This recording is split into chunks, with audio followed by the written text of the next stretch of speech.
Hey, salut Marie, comment ça va? Hello, ça va bien toi? Ça va super bien. Au moment qu'on enregistre cette vidéo-là, Marie déménage vraiment dans pas très long. Fait que. Mais c'est ça. Fait que on a préparé du contenu d'avance pour qu'on puisse profiter de notre été avec les cocos. Puis Marie et moi, on a trois enfants à besoins particuliers. euh, à deux. Donc, on voulait vous faire part, c'était quoi notre réalité, puis comment on arrivait à gérer notre quotidien assez chargé, dans le fond. Tu sais, toi, ta fille, elle va à la garderie, mes deux gars vont à l'école. Ta fille a encore beaucoup de rendez-vous. Mes gars aussi ont des rendez-vous en dehors des heures scolaires. Donc, comment qu'on arrive à conjuguer ça? Au Je niveau pense un qu'on n'a juste pas le choix, puis on fait avec, là, tu sais, dans le sens que ce qu'on veut, c'est aider nos enfants le plus possible pour assurer le meilleur développement possible pour que, tu sais, si je me rapporte à quand Benjamin il avait l'âge de ta fille à 3 ans, ben, on était beaucoup dans un rendez-vous de éducateurs spécialisés, orthophonistes, physiothérapeutes, ergothérapeutes. Il était suivi aussi par une physiatre aussi, en plus du médecin. Fait que c'était comme, à ce moment-là, moi, je travaillais de nuit, j'étais infirmière, je travaillais de nuit. Puis c'était pour ça que je prenais un horaire de nuit pour pouvoir aller à ces rendez-vous. Donc, je programmais tous ces rendez-vous le matin. Après ça, s'en allait à la garderie, puis je pouvais me reposer. Mais tu sais, c'est c'est assez important comme cadence de rendez-vous avant qu'ils rentrent à l'école. Euh, on avait des rendez-vous là, 2, 3 fois par semaine, certains. Euh... ben ouais, ben nous autres, c'est plus deux en moyenne. C'est sûr qu'au début, on a eu une batterie de tests là, dans le sens que tu sais, quand tu as ce diagnostic-là, là, ils veulent éviter, OK, elle entend-tu bien les oreilles, elle comprend-tu la compréhension, si, ça. Fait que là, tu passes d'autres tests pour éliminer certains diagnostics. ouais. Euh, Nous, on est chanceux, par exemple, à cause qu'il se déplace dans notre ville. Donc, j'ai pas besoin de faire de route. Euh, Après ça, ben, ils se déplacent aussi à la garderie. Fait que ça c'est le fun, tu sais, qu'ils travaillent en partenariat. Mais tu sais, je me compte très chanceuse à cause que nous, on a eu le diagnostic 6 mois après le début du processus, là, d'avoir envoyé les papiers. Je sais que c'est pas le cas de la majorité de ceux à Non, qui je parle. Fait que non. c'est ça que je me rappelle quand je trouve ça dur. Je me dis, ben au moins, tu sais, on a les ressources. Tu sais, Audrey, elle parlait pas autant qu'elle parle présentement aussi non plus. Fait que, tu sais, les spécialistes ont aidé, mais surtout la garderie a aidé. Euh, Fait que, tu sais, je pense que c'est de prendre un jour à la fois. Puis des fois, il y a des semaines que tu avais essayé, ça marchait. L'autre fois, ça marche pas. Euh, Demander de l'aide aussi. Malheureusement, c'est Mais pas tu tout le sais, monde je qui peut pense que en c'est ça qui prendre. fait la grosse différence, c'est d'aller chercher de l'aide. Puis Ouais. que ce soit autant pour nos enfants, que ce soit pour notre entreprise, il faut aller chercher cette aide-là. Puis ça fait vraiment une différence. Benjamin, à 3 ans, il ne parlait pas. Ouais. Il parlait pas. Fait que oui, il a passé tous les mêmes examens que ta cocotte. Nous, on a eu un peu moins d'1 an d'attente, mais on reporte à ça fait près de 10 ans de tout ça. Mhm. Mais c'est ça, on parle du diagnostic pour le TSA, dans le fond, parce que vous le savez peut-être pas, mais Marie-Ève, sa fille, elle a un TSA. Benjamin, Léger. mon plus vieux, a un TSA. Et Félix, mon plus jeune, a un TDAH avec impulsivité. Donc, c'est une autre réalité complètement différente avec Félix. Mais les défis sont différents. Donc, on fait, dans le fond, on place les rendez-vous dans notre agenda des enfants, le temps familial, puis après ça, on met notre temps de travail autour de tout ça.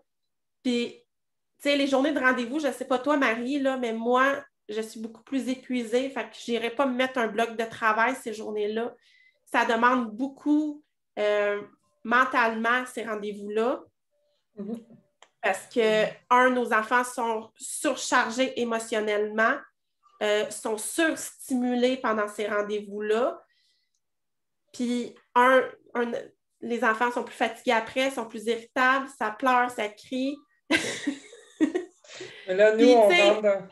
j'ai un coco de bientôt 11 ans, un autre de bientôt 8 ans. C'est la même chose. C'est des crises. Puis, une crise d'un enfant TSA, c'est next level, là. C'est next level. Ouais. Nous, on rentre dans le processus là, d'avoir le vrai diagnostic. Je ne sais pas comment l'expliquer, là, mais là, c'était provisoire.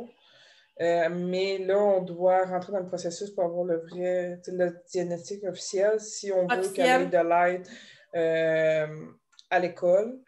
Fait que tu veux pas, ça va.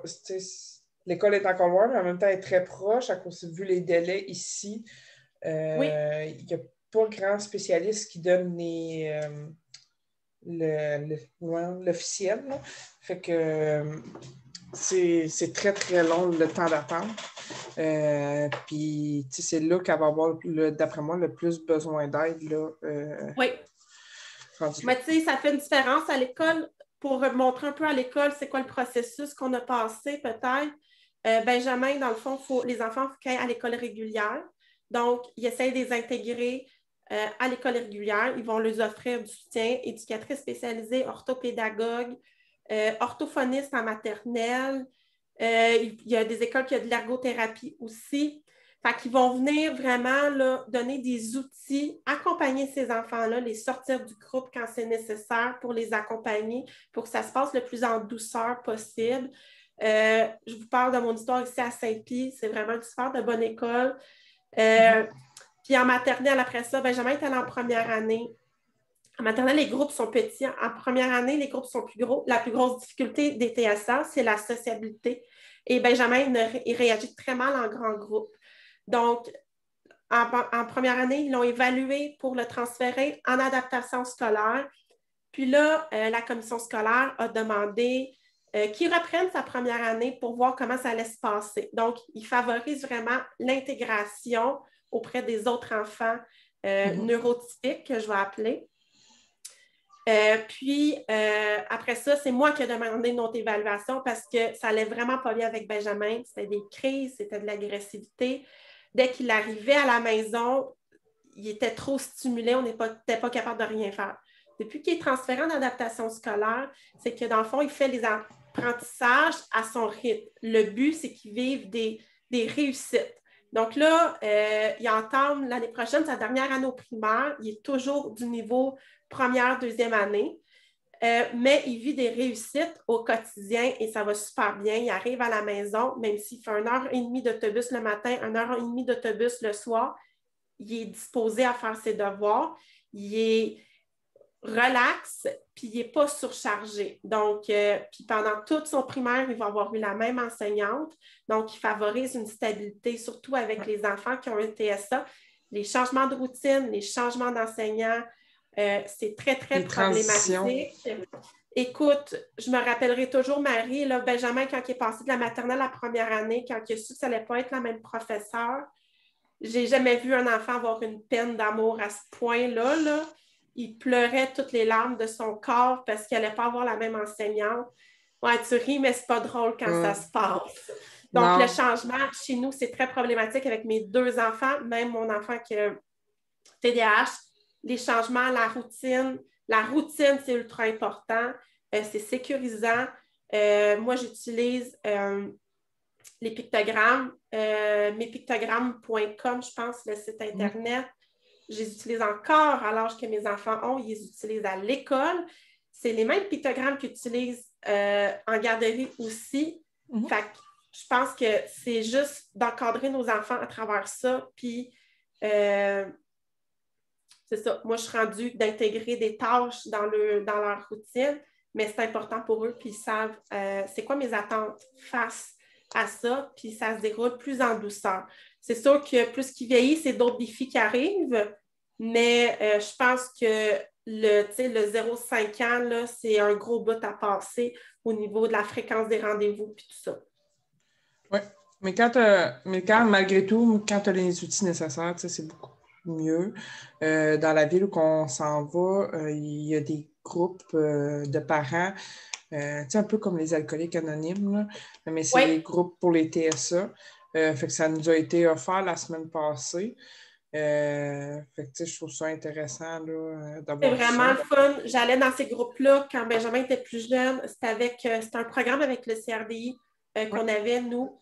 Puis il y avait même des ateliers de formation pour nous apprendre, en fait, nous donner des trucs, dans le fond, pour écoute, je m'étais inscrite à tout, j'avais besoin d'apprendre puis de savoir. C'est vraiment ça. Puis, dans le fond, là, aujourd'hui, c'est comme je suis là-dedans depuis qu'ils sont nés, mes enfants. Fait que je le vois moins, mais quand je regarde des parents avec des enfants neurotypiques, c'est sûr qu'il y a un gros clash parce que mes enfants, ils ont besoin d'être encadrés, suivis au pas. L'autonomie, c'est difficile. Si on compare Un autre enfant. avec un enfant neurotypique, Benjamin, à 3 ans, j'avais des discussions avec les amis de la garderie, mais pas avec mon enfant. C'est ça. Fait que ça a commencé comme ça, le retard de langage, puis après ça, mais c'est ça. On bâtit notre horaire en fonction d'eux autres, puis après ça, on fait notre temps de travail, c'est qu'on est tellement dedans que c'est comme rendu normal, puis on est habitué à ça. Ouais. Mais dans le fond, c'est pas la réalité de tous les parents. Puis, tu sais, j'aime pas ça que les gens disent que c'est des enfants qui sont pas normales. C'est pas qu'ils sont pas normales, c'est juste qu'ils sont pas neurotypiques. C'est les neurones, c'est ça. Ouais. Ils sont nés comme ça, puis on va juste les accompagner toute leur vie avec leurs défis. Puis, c'est vraiment ça. Ouais. Sur ça, on se revoit la semaine prochaine dans une autre vidéo. Je vous souhaite une excellente semaine. Bye bye! Bye!